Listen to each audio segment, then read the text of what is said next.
பதிவு யாருக்குன்னா, வணக்கமுங்கோ ஷீலா, உனக்கு தான் இந்த வீடியோ.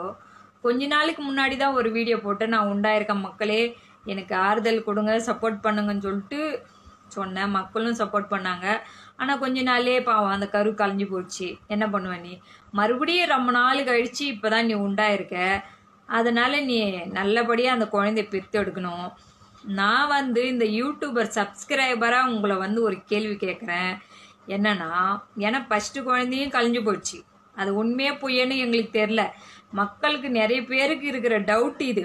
ஷீலா உண்மையிலேயே புள்ளத்தாச்சா இருக்காளா இல்லையான்றது மக்களுக்கு ஒரு டவுட்டாகவே இருக்குது. எனக்கு ஒரு டவுட்டாகவே இருக்குது. அதனால நீங்கள் ஸ்கேனிங்க்கு ஹாஸ்பிட்டலுக்கு போயிருப்பீங்க. அங்கே டீட்டெயிலாக சொல்லிட்டு இருப்பாங்க. இந்த டேட்டில் உனக்கு புள்ள பிறக்கணும்னு சொல்லிட்டு இருப்பாங்க.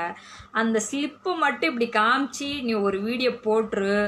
நாங்கள்லாம் ரொம்ப சந்தோஷப்படுவோம். ஏன்னா நம்ம வணக்கமுக ஷீலாவுக்கு ரொம்ப நாள் கழித்து நல்லபடியாக குழந்தை பிறக்க போகுதுன்னு நாங்கள் சந்தோஷப்படுவோம்.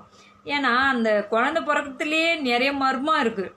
அந்த குழந்தைக்கு அப்போ யாருன்னு தெரியலன்ற உன்னோட 1-2 ஷூட் வீடியோலாம் பார்த்தோம்னா அதில் வயிறே கிடையாது.